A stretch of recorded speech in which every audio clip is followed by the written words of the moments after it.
Présent à chaque souffle, il nous guide, nous transporte, nous procure une émotion instantanée, nous bouleverse, nous traverse, nous submerge, nous apaise.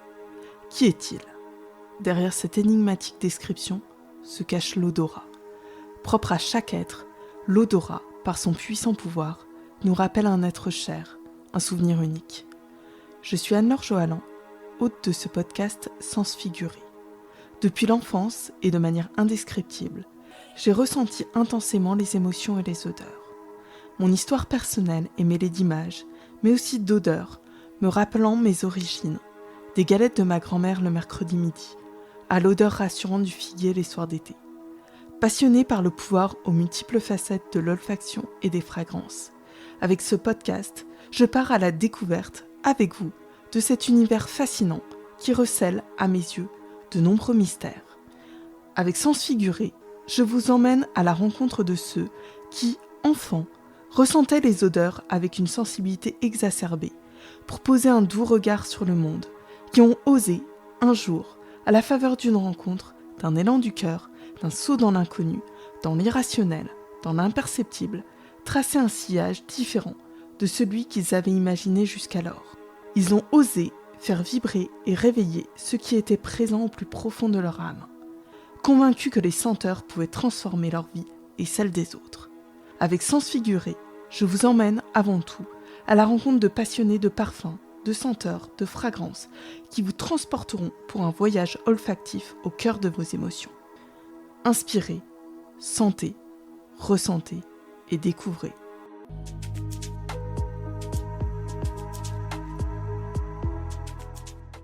L'été s'achève en pente douce et avant que la nostalgie de cette saison qui s'achève ne vous envahisse, le poétique Nagori japonais, prenez un instant pour imaginer la vision de votre activité pour l'année à venir et les suivantes. Visualisez les objectifs que vous souhaitez atteindre et ainsi parlez de vous et de votre activité avec conviction.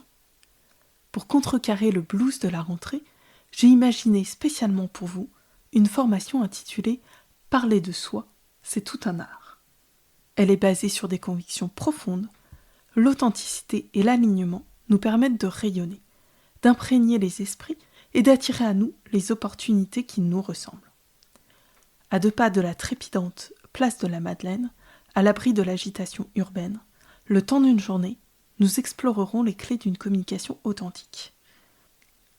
Via une approche artistique et sensorielle, je mettrai en lumière les facettes de votre personnalité que vous n'osez pas laisser scintiller et qui constituent votre singularité. Je vous donnerai les clés pour une communication authentique, à l'écrit, vectrice d'émotions, loin des scripts dictés. À l'instar de mes prises de parole dans mon podcast, je vous guiderai afin de rendre votre prise de parole impactante. En bonus, afin d'inscrire dans le temps votre formation, vous repartirez avec votre interview de présentation de 15 minutes reprenant les éléments de singularité que nous avons identifiés lors de la journée de formation. La première session se déroule le 16 septembre 2025 à Paris. Les places sont limitées à 2 personnes afin de favoriser l'introspection et la synergie du groupe. La formation est destinée aux professionnels et est au prix de 1 100 € hors taxe par personne.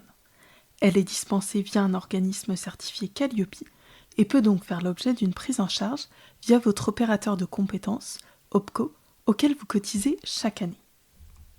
Cette formation vous tente, vous souhaitez des renseignements, savoir si elle correspond à vos besoins, rendez-vous sur mon site internet, en lien, en description de cet épisode, ou contactez-moi via LinkedIn ou Instagram. Si vous n'êtes pas disponible le 16 septembre, je vous propose également des accompagnements de coaching personnalisés pour atteindre vos objectifs ou aborder avec sérénité des situations.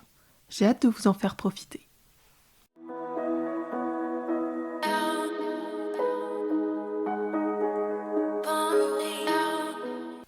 Pour ce premier épisode de la saison 2, je suis passée de l'autre côté du micro, interviewée par Iris, fondatrice de Haïtal et invitée de l'épisode 17 de Sens figuré. Au fil de cette conversation, je vous emmène dans mon enfance, bercée d'odeurs de la nature au cœur de la Bretagne. Je déroule pour vous le fil de mon histoire, de mes études de droit à l'écoute de ma fibre créative. Je vous confie les mots de cette voix intérieure qui m'a soufflé jusqu'à me crier d'écouter pleinement mes émotions pour me guider vers ma destinée.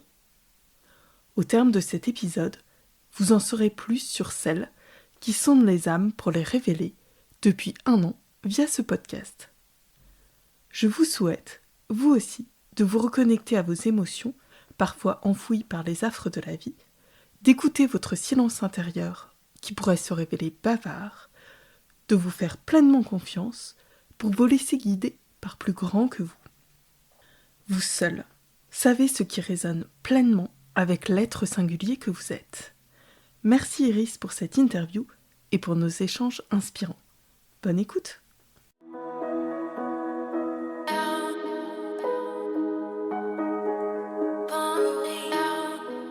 Il y a des parfums qu'on porte et d'autres qui nous portent. Certains s'oublient, d'autres s'impriment en nous comme des empreintes invisibles. Aujourd'hui, on pousse doucement une porte d'un lieu secret. Un cabinet sans vitrine, sans poussière, mais plein d'odeurs qu'on ne trouve pas en flacon. Des odeurs vécues, traversées, animées, aimées, en ce lieu spécifique, des odeurs racontées. J'ai invité celle qui, d'habitude, pose les questions, à faire un pas de côté, à ouvrir les tiroirs sensoriels de sa propre histoire et à nous raconter ce qu'elle sent, ce qui l'a façonnée, guidée jusqu'à ce jour. Elle a décidé de créer ce podcast Sens Figuré. Bienvenue dans le cabinet de curiosité olfactif de Anne-Laure. Merci Iris pour cette belle présentation. Comment vas-tu ? Je vais très bien, merci. Ouais, ça te fait pas trop bizarre de passer de l'autre côté, ça va ? Si, je t'avoue, j'ai quand même une pointe de stress parce Ouais. que d'habitude, c'est moi qui vous questionne. Et là, c'est moi qui vais répondre aux questions. Ouais, tout à fait. Je vais essayer d'être à la hauteur du rendez-vous. Je n'en ai aucun doute. On commence ? On commence. Allez, une première question, peut-être de présentation. D'où viens-tu olfactivement parlant ? Quand tu penses à ton enfance, quelle odeur revient toujours ? D'où je viens olfactivement parlant. Je vais pas dire tout de suite la région d'où je viens, mais je vais dire les odeurs qu'elle m'évoque. En été, je dirais que c'est l'odeur de l'herbe qui a séché, qui a été coupée, qui est devenue du foin en fin de journée, alors que le soleil a brillé toute la journée. Quand la température retombe un petit peu, il y a une odeur, cette odeur de foin qui est très spécifique à la campagne, que tu connais bien aussi. Oui. Je dirais l'odeur aussi des tomates gorgées de soleil et des pieds de tomates. Tu sais, cette odeur, même des feuilles de tomates qui est très spécifique. Ouais. Les tomates Presque que j'avais amères. ramassées avec ma grand-mère en fin de journée, alors qu'elles étaient gorgées de soleil et encore un petit peu chaudes. Donc vraiment, ces odeurs spécifiques. On va rester dans le potager puisque c'est également l'odeur des haricots que j'allais cueillir en fin de journée avec ma grand-mère dans des grands seaux et aussi que j'équeutais avec elle dans le salon et quand on équeute des haricots. Il y a une odeur très spécifique qui s'en dégage. Donc ça, ce sont les odeurs en été. Ouais. En automne et en hiver, c'est l'odeur des châtaignes. L'odeur des châtaignes qui sont grillées au feu de bois et qui deviennent un peu noires. Et cette odeur très spécifique des châtaignes qui éclatent dans le feu, que l'on n'a pas pelé, auquel on a gardé la peau. Vraiment, pour moi, elle a aussi imprégné mon enfance. C'est aussi l'odeur des marais. En automne, avec la vase, avec cette odeur d'eau un peu stagnante, et aussi l'odeur des forêts, avec l'odeur de la pluie qui est retombée sur le sol, avec l'odeur de la terre qui s'est mélangée avec les feuilles un peu en décomposition. Donc je dirais que ce sont toutes ces odeurs qui représentent la région d'où je viens. Je viens d'une région qui est aux confins de la Bretagne et des Pays de la Loire. Je viens d'une petite ville qui s'appelle Redon. Et l'odeur vraiment qui caractérise mon enfance, moi j'ai grandi beaucoup avec ma grand-mère, puisque mes parents sont décédés quand j'étais jeune. Et tous les mercredis midi, c'était un peu un rituel. Alors moi, ce n'était pas le poulet rôti du dimanche, mais c'était les galettes. Ah. Il se trouve que le mercredi midi, je dirais depuis ma plus tendre enfance jusqu'au moment où je suis partie à la fac, quasiment tous les mercredis midi, ma grand-mère faisait des galettes. Elle les faisait dans le garage. Et donc elle ouvrait les portes parce que Il y a de la fumée, il y a des odeurs qui se Mhm. dégagent assez importantes quand on fait de la galette.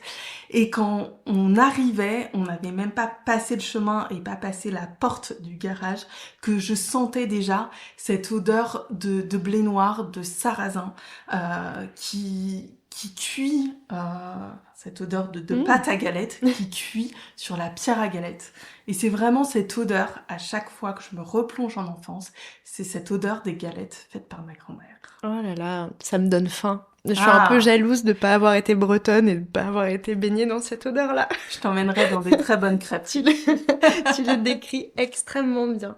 Bon, mais là, ce sont des odeurs de l'enfance qui ont donc jalonné ton enfance ou le terroir dont tu viens. Mais j'aimerais savoir si déjà tu avais conscience d'avoir un rapport aux odeurs particulier. Est-ce que c'est quelque chose qui était complètement inconscient et maintenant que tu t'y replonges, tu arrives à donner du sens à des choses vécues petite fille? Est-ce que finalement tu avais une appétence particulière, même enfant, pour le monde des odeurs? Alors, effectivement, c'était très inconscient. J'avais une appétence particulière pour le monde des odeurs, je pense, parce que ma grand-mère faisait des bocaux et des conserves. Mhm. Et parfois, quand on fait des conserves maison, il y a certaines conserves qui ne sont pas prises, enfin, ce qu'on appelle prises, donc qu'on ne peut pas manger puisque Mhm. la stérilisation n'a pas eu lieu. Ouais. Et lorsque ma grand-mère avait un doute, parmi tous ses petits-enfants ou même ses enfants, c'était à moi qu'elle faisait sentir le fameux bocal douteux. Et elle me disait, sens pour voir si le bocal est pris. Donc je pense que déjà dans la famille, on avait repéré que j'avais un odorat Un nez. qui était plus développé que les autres, mais c'était très inconscient. Mhm. Moi, petite, je ne viens pas d'une famille qui se parfumait. Ou Ah. alors uniquement avec des eaux de Cologne, des eaux parfumées. Mais chez moi, on n'avait pas cette culture du Mhm. parfum. J'entends des femmes, des hommes me dire mes parents ou mes grands-parents portaient tel parfum. Ça n'était pas du tout le cas chez moi. Mhm.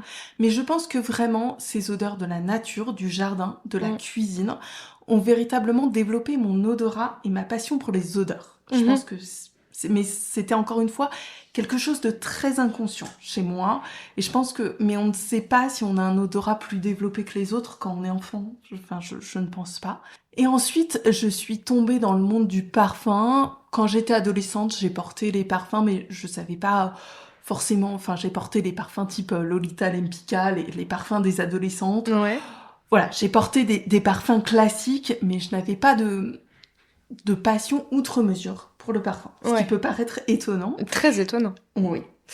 Et je dirais que je suis plus tombée dans le monde du parfum quand j'ai découvert la parfumerie de niche. Ah. Et notamment via Ouais. Serge Lutens. Et ça a été la porte d'entrée pour la parfumerie de niche. Là, j'ai senti qu'il y avait quelque chose, si je puis dire, de différent. Mm. Quelque chose qui allait chercher plus au cœur des émotions. Et c'est là que j'ai commencé à m'intéresser à la parfumerie de niche. J'avais environ 25 ans. Ouais, complètement. Mais déjà, ça a été démocratisé, on va dire, Oui. assez tard, surtout quand on vient pas de Paris. Exactement. Disons-le Je vous comme l'ai ça. révélé. Oui, oui. Mais maintenant, ce n'est plus un secret. Et donc, c'est vrai que c'est un discours sur le parfum qui est complètement antagoniste par rapport aux distributions plus masse qu'on retrouve dans les Oui. parfumeries, voilà, des grandes enseignes de parfumerie. Et finalement, la question de la singularité dans le parfum, au contraire de la consommation, tu disais, de la parfum d'adolescente, on a toutes eu un peu les mêmes. Oui. Et c'est comment trouver une identité via le parfum. C'est ça. J'ai trouvé qu'effectivement, il y avait une certaine singularité que on reconnaissait. Alors après, on peut partir dans les débats de tout ce qui est un parfum de niche, Oui. mais que quand même... Je veux une définition, maintenant. Nous n'avons pas tous la même définition, Non. et je ne suis pas ici pour poser une définition dogmatique du parfum de niche, Non. mais en tout cas, via les émotions, moi j'ai senti quelque chose de différent par rapport à ce qui était porté par les gens autour de moi, et je pense que c'était aussi une manière d'exprimer une certaine singularité. Voilà, pour moi. Ouais. Et donc, est-ce qu'il y a une ou deux odeurs ou parfums qui symbolisent des moments, des jalons de vie pour toi particuliers dont tu voudrais nous parler aujourd'hui? Effectivement, Alors, c'est pas lié à ce parfum. En fait, un parfum nous remémore un souvenir. Ouais. Et en fait, dans une première vie professionnelle, j'ai été avocate. J'ai été avocate dans des grands cabinets d'affaires et je me suis rendu compte que ça ne correspondait pas à celle que je souhaitais être. Chacun détermine la vie qu'il souhaite mener, mais là, moi, je me suis rendu compte que je n'étais pas à ma juste place. Et il se trouve que j'avais une avocate avec qui je travaillais qui portait un parfum, et je n'ai rien contre ce parfum, qui était Narciso Rodriguez, for Woman.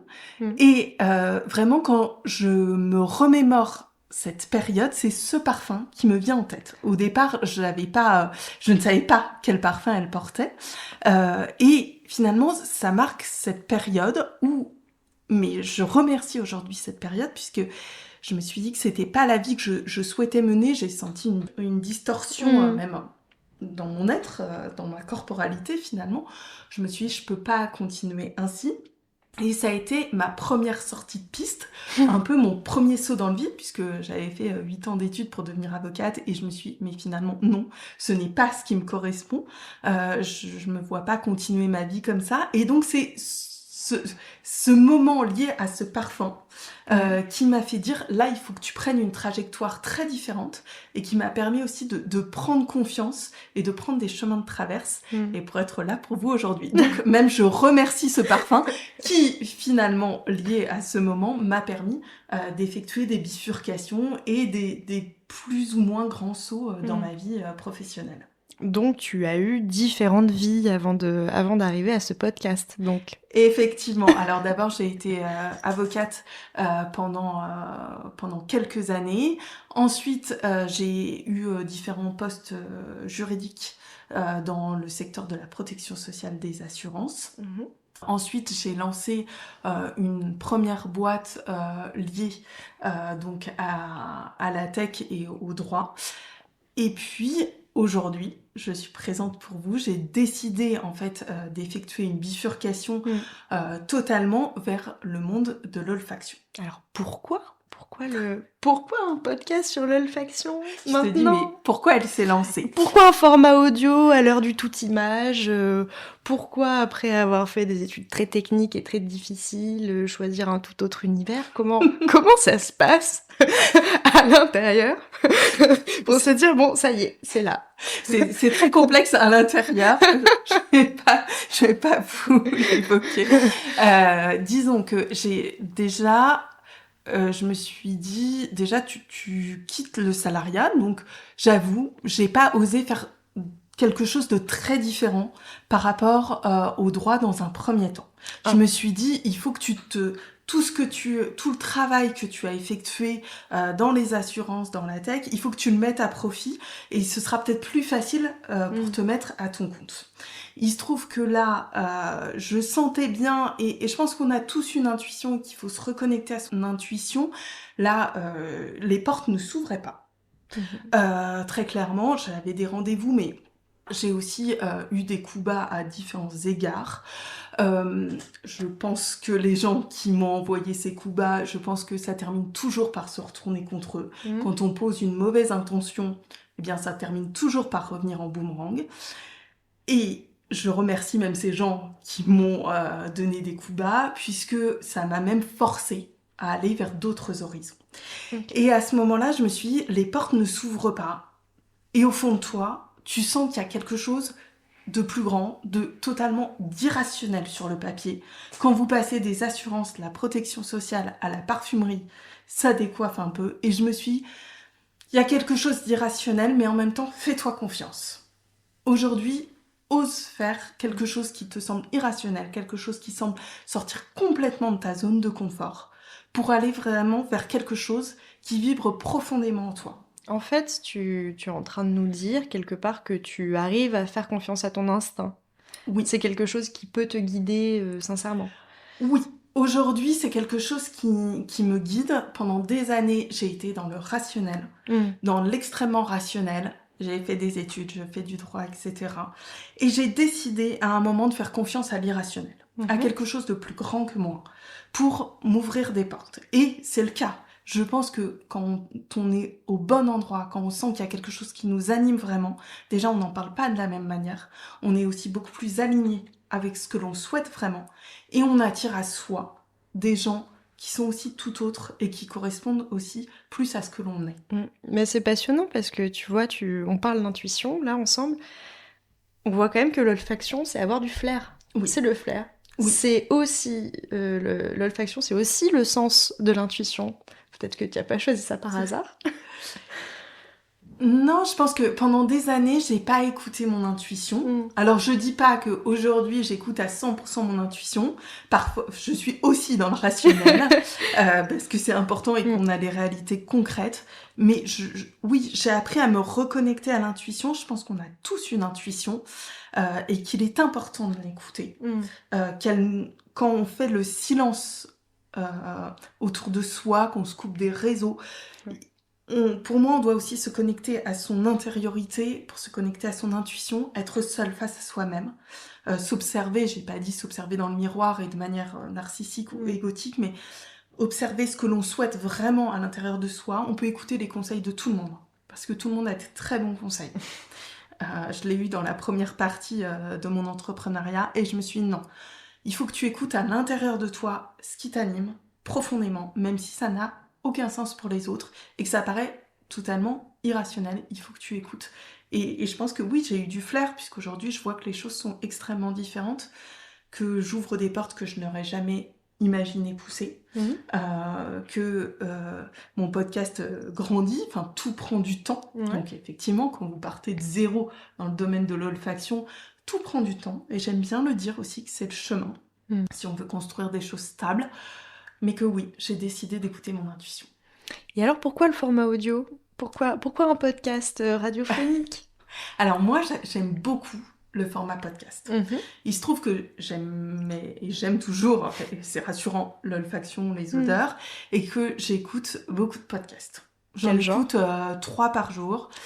Ah oui. Alors, ça peut être... Moi, je m'intéresse à des formats et à des sujets très divers. Ça peut être Moi, j'aime beaucoup les podcasts de développement personnel. Je trouve ça aussi très intéressant pour partir à la connaissance de soi. Après, on prend ce qu'il y a à apprendre en fonction de ce qui nous intéresse aussi.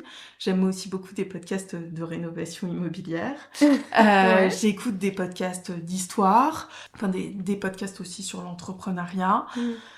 Voilà, j'écoute des podcasts un peu sur des sujets très variés et aussi d'art, aussi si je veux me cultiver sur certains sujets. Je trouve que c'est un format pratique qu'on peut écouter partout, que ce soit dans le métro, que ce soit dans la rue, chez soi, en cuisinant. Et donc je trouve que via l'audio, on crée aussi une certaine connexion avec ses auditeurs qu'on n'a pas, et on n'a qu'un seul sens qui est activé, celui auditif, et on n'est pas parasité par celui visuel. Donc moi en tout cas c'était celui qui me parlait le plus. Voilà. Ouais, mais je comprends, et puis c'est vrai que c'est distinctif aussi parce qu'aujourd'hui il y a une espèce d'injonction à la production d'images qui est très très forte, et donc c'est aussi, tu parlais du temps, que les choses prennent du temps, c'est aussi un temps différent d'écouter un format audio. Exactement. Un rapport au temps qui passe, qui crée une dynamique et une énergie qui est complètement singulière. Exactement.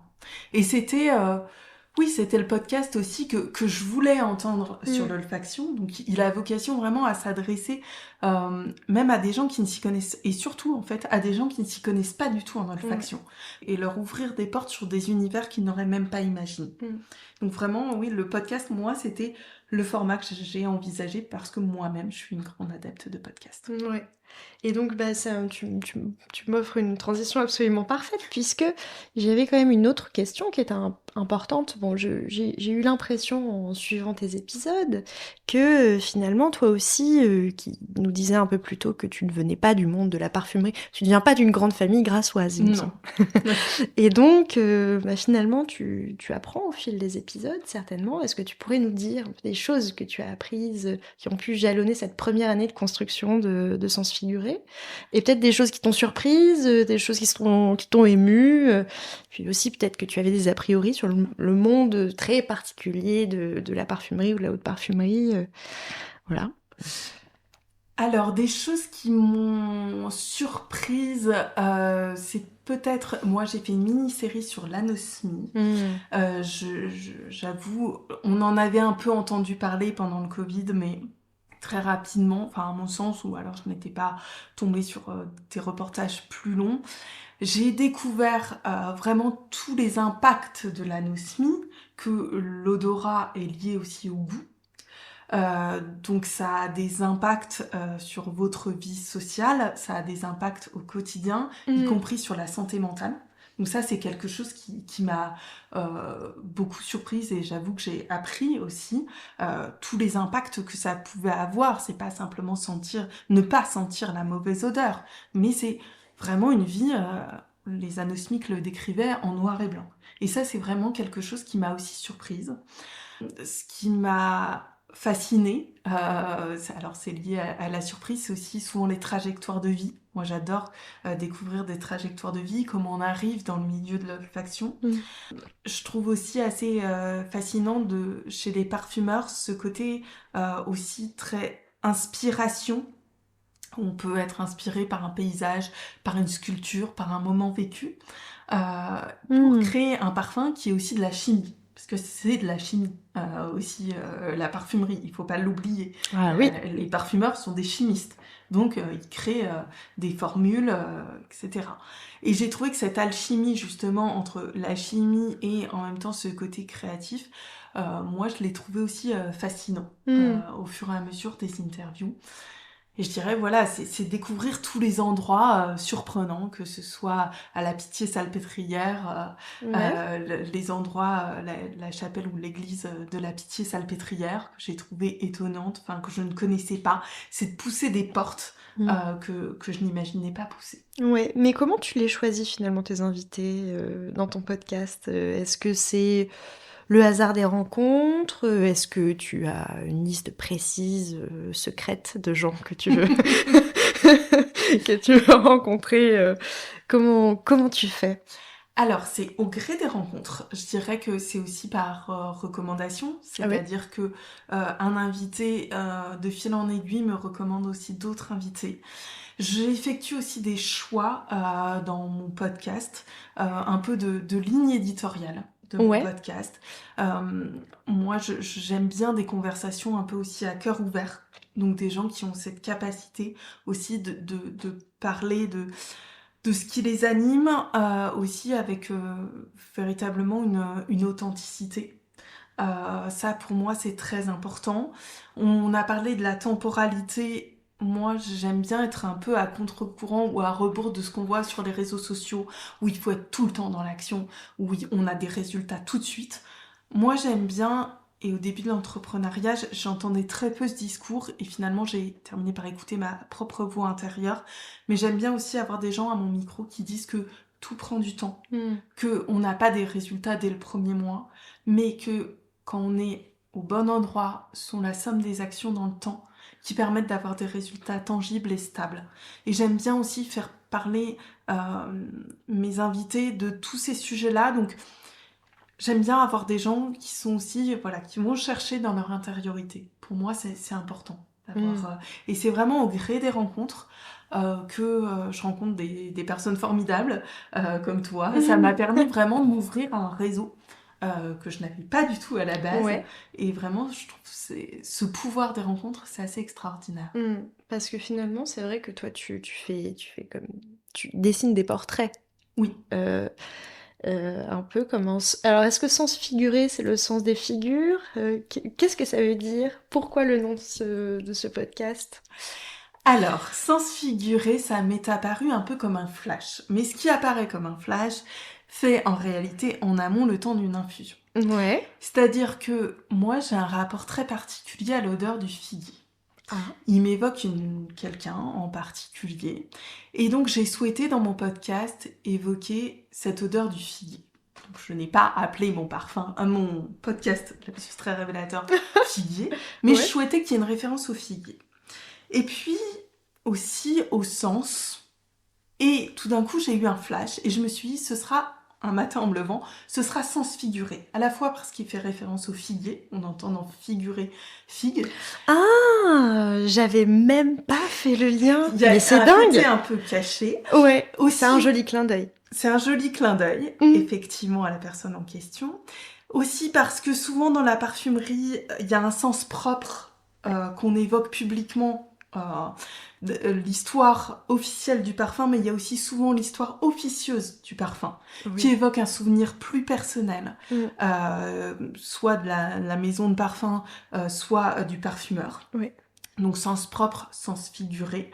Et aussi parce que le nez au milieu de la figure, donc sens figuré, j'ai trouvé que ça faisait référence à toutes ces évocations que j'ai regroupées dans le nom sens figuré. Mais oui, moi je trouve que ça fait en effet tout à fait sens.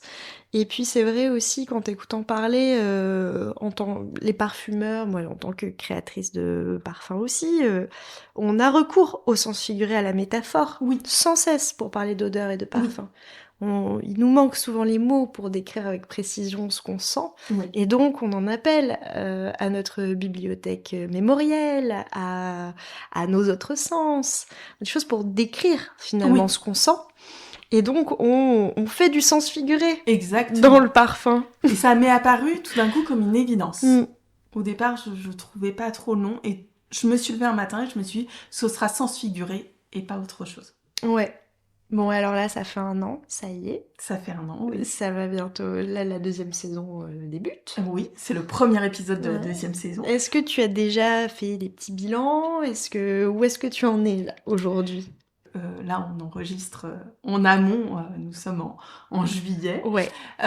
Et je me suis dit, mais il y a 1 an, tu interviewais les premières personnes, tu étais beaucoup plus fébrile, tu ne savais pas du tout où ce podcast allait te mener. Une chose est sûre, c'est que je voulais qu'il s'inscrive dans la durée. Je ne voulais pas simplement faire quelques épisodes et puis arrêter. Donc je voulais qu'il tienne une temporalité de 1 épisode toutes les 2 semaines. Donc ça, c'est le bilan, c'est que j'ai réussi à tenir pendant 1 an cet épisode toutes les 2 semaines. Je vous ai donné des rendez-vous réguliers. Et ce sera la même chose pour la saison 2. Je trouve qu'au fur et à mesure des épisodes, effectivement, j'atteins aussi... j'arrive à avoir des échanges très introspectifs avec mes invités. J'arrive à aller plus en profondeur sur les sujets, à aller aussi sur plus d'improvisation, de ma part. Et ça, quand on se lance dans un projet, il faut laisser place au perfectible. Donc ça, c'est vraiment... Et que c'est difficile, ça. Voilà, il faut l'accepter. Ouais. Il faut se lancer dans les premiers épisodes en acceptant que ce ne soit peut-être pas parfait, mais il faut commencer par quelque chose. Et donc, vraiment, le bilan de la première saison est très positif. J'ai réussi à ouvrir des portes que je n'osais même pas imaginer. Là, je prépare la 2e saison et vraiment... Je pense que c'est cette régularité sur le long terme qui me permet d'ouvrir des portes que je n'osais même pas pousser. Ouais. Et comme quoi, il faut oser. Il faut oser avec sous l'odeur du figuier, quoi. Exactement. Et bon, alors pour le futur, sans trop nous en dire, c'est quoi le programme ? Alors, déjà pour la saison 2... Pas d'inquiétude, je tiendrai ce rythme d'un épisode toutes les 2 semaines. Okay. Pour moi, c'est très important de s'inscrire dans le temps avec cette régularité, par respect pour mes auditeurs aussi, parce que je m'étais promis de mener un projet sur le long terme. Je peux avoir un temps d'infusion quand je lance un projet, mais une fois qu'il est parti... Voilà, j'ai vocation à tenir dans la durée. Pour moi, ça, c'est très important. Donc, je continuerai à vous offrir un épisode toutes les 2 semaines qui sera diffusé le samedi matin et que vous pourrez écouter quand vous souhaitez. Je vous promets des belles invitations de maisons de composition de parfums, de fleuristes aussi, de gens dans le culinaire, de créateurs de parfums. Je vous en dis pas plus, mais effectivement, je tiens à conserver aussi cette pluralité d'invités autour de l'olfaction. Donc ça, pour moi, c'est très important. Certes, il y a le métier de nez parfumeur, mais il y a aussi plein d'autres métiers qui gravitent autour de l'olfaction, de gens qui font de l'écriture, de gens qui font de la rééducation de l'odorat, des gens aussi dans le culinaire. Et c'est toute cette diversité que je veux mettre en avant dans l'univers de ce podcast. Donc ça, c'est déjà vraiment le cœur de la saison 2. À partir de ces interviews que j'ai réalisées, ça m'a permis aussi de m'ouvrir à d'autres facettes, d'autres choses, puisque j'ai créé une formation qui s'appelle Parler de soi, c'est tout un art. Donc c'est le temps d'une journée. Je lancerai aussi d'autres sessions de formation dans un cadre un peu privilégié, hors du temps, hors de son univers habituel. Eh bien, le temps d'une journée, vous allez en introspection, en visualisation du but que vous souhaitez atteindre. J'aime bien me projeter et projeter les gens que je forme ou parfois aussi mes invités à 5-10 ans, qu'ils visualisent un peu ce qu'ils veulent. Alors, c'est pas forcément le but que l'on atteindra, il sera peut-être un peu différent. Peut-être qu'en cours de chemin, on se rendra compte qu'il y a d'autres opportunités qui s'offrent à nous, mais déjà, un pouvoir de projection sur le long terme. J'aime bien faire ça au cours de sa journée. Et puis aller chercher en soi ce qui constitue sa singularité, comme je le fais dans mes épisodes. Toi, tu m'avais dit, tu nous aides à accoucher de nous-mêmes. Ouais. J'ai une autre invitée cette semaine qui m'a dit, tu nous aides à voir le beau en nous. Et je me suis servie justement de ces retours qui étaient faits pour monter cette formation. Donc le temps d'une journée. Et les personnes en plus repartent avec un enregistrement de 15 minutes à partir de ce qu'on s'est dit en cours de journée pour qu'ils puissent avoir leurs objectifs, la manière dont ils expriment leur singularité aussi face à leurs clients, face donc à des personnes qu'ils ont à une clientèle, c'est à visée professionnelle, oui, c'est dans un cadre pro. Exactement. C'est dans un cadre professionnel. Ce sont des formations qui peuvent être prises en charge par les entreprises, qui sont via des organismes certifiés Calliope, donc qui peuvent faire l'objet d'une prise en charge via les OPCO. Donc ça, ce sont les formations le temps d'une journée et aussi, j'ai eu plusieurs demandes à ce sujet-là. On m'a dit, toi, Laure, tu tiens tes objectifs, tu as réussi à atteindre des visualisations que tu avais faites des années avant et est-ce que tu pourrais nous accompagner ? Il se trouve que j'ai fait aussi une formation de coaching en parallèle, une formation sur l'art aussi, et donc je propose aussi des accompagnements qui sont soit mensuels, on définit un peu suivant les objectifs du client, pour l'aider à atteindre ses objectifs. Donc la personne est au centre de ce qu'elle souhaite atteindre, puisque de toute manière, moi j'ai toujours dit, on est acteur de notre propre vie. C'est aussi l'aider à atteindre ses propres objectifs en respectant sa temporalité. Moi, je ne crois pas du tout aux méthodes qui vous disent tous les jours vous faites ça, puisqu'on en a parlé hors micro, Iris, mais parfois certains jours c'est pas la peine d'aller semer des graines parce qu'on n'est pas dans le bon mood, parce qu'on n'est pas dans la bonne énergie, parce que voilà. Donc c'est vraiment une reconnexion à soi, à ce qui nous fait vibrer, à ce qui est important pour nous, à s'extraire aussi du regard des autres. Et ça, c'est très important. Les gens peuvent vous dire que sur le papier, c'est complètement invraisemblable. Que, voilà, ça c'est... Et en fait, si ça vous anime au fond de vous-même, il faut vraiment y aller. Donc, les accompagnements sont vraiment revenir à l'intérieur de soi, à ce qui nous anime, comment on atteint ses objectifs. Moi, je crois aussi aux objectifs qui sont atteints sur la durée. Je ne crois pas aux résultats que l'on atteint en 30 jours, en 60 jours, comme on vous le vend beaucoup sur les réseaux sociaux. Mais je crois que quand on est au bon endroit, les actions menées sur le long terme permettent d'atteindre nos objectifs et qu'il faut se dire que régulièrement, on doit semer des graines pour atteindre nos objectifs et on ne sait pas à quel moment elles fleuriront, mais il faut cheminer et avancer avec cette conviction qu'elles fleuriront un jour. Donc voilà, il y a le podcast, il y a ces accompagnements, et puis aussi, moi j'écris aussi en parallèle.